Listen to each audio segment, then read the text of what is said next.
Hello there, YouTube. Devin here again, and today I have a very special treat for you. An incredibly rare helmet.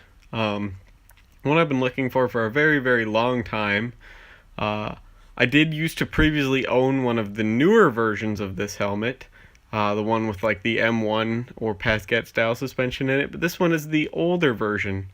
Um, some of you might recognize this kind of unorthodox but very familiar shape right off the bat, and that's because this is the Canadian barrday helmet. Now, this helmet is actually brand new, which makes it incredibly more rare.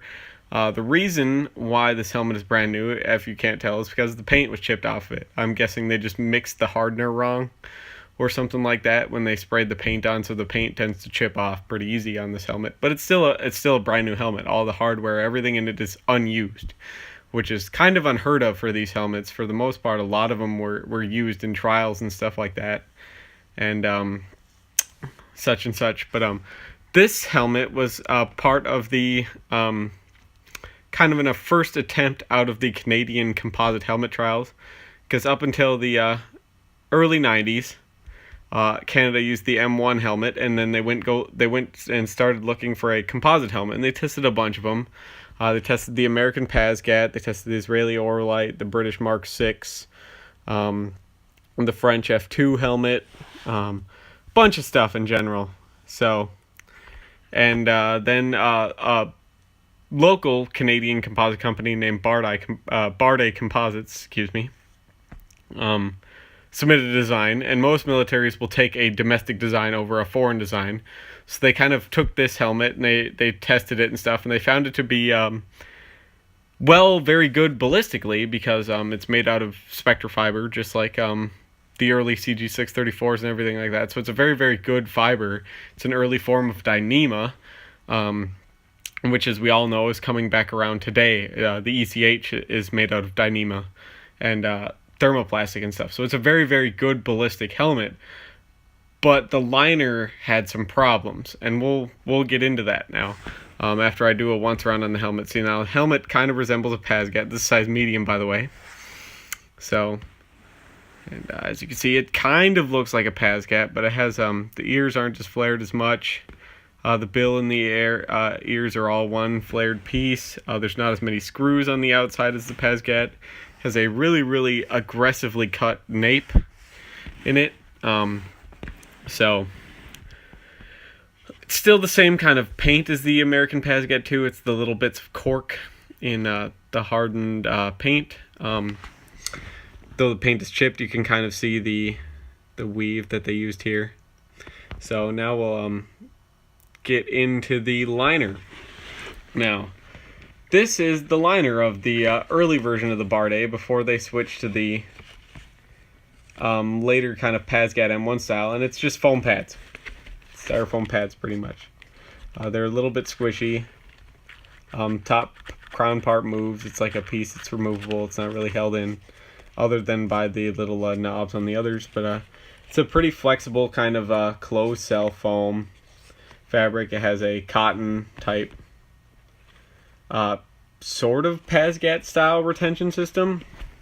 So I don't know whether to call this a 3-point or a 5-point, because it's locked up there at both temples, both rear spots, and then it also has a weird Y strap here in the back that is connected to these.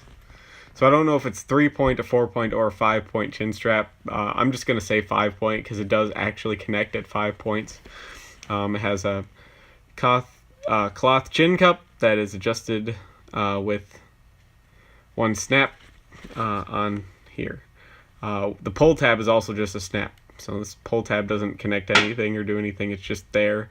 This is the snap you clip it in, but this would be like the tab you would use to take it off. So it's just chunkier to get more grip on in the cold, I'm guessing, or something like that. It's adjustable at both these slider buckles at each temple, and then there is one on the Y strap towards the back, but it's a dual one. It's an M type slider buckle, as you can see. So there's one strap that goes towards the rear and one towards the front right temple of the helmet, and you can adjust this strap to go forward and this strap to go backward, but they're all interconnected, as you can see, through this back loop here and these other D-rings up here. So it adjusts with just three simple slider buckles for the most part. As you can see, it uses screws and A-washers just like a PASGAT, except all of the chin strap locking points have those kind of same rotary, like the PASGAT chin strap is held on.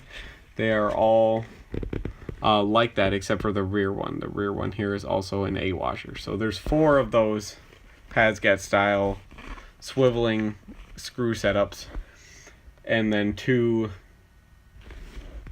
A-washers and screws.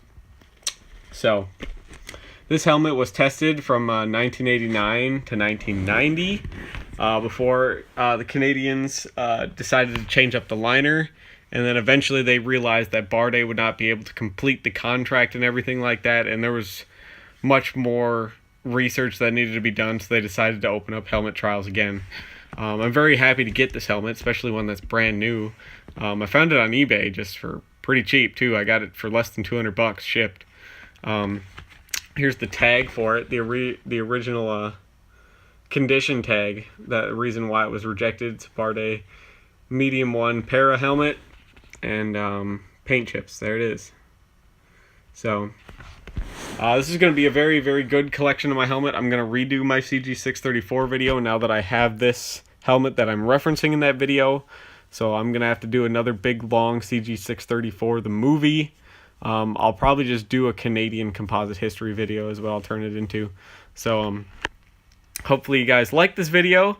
You subscribe if you like this sort of stuff. If you have any questions, comments, or concerns, or any additional information at all, leave that in the comments, and I will do my best to get to you. I hope this video is very popular and everything like that, because I haven't seen another one. You can find some reading about them, but I haven't seen another video, so hopefully you guys tend to really like this video, and I'll do my best to answer any questions and stuff I know about this helmet in the comments. But until then, I hope to see you guys in the next video, and have a wonderful day. Bye.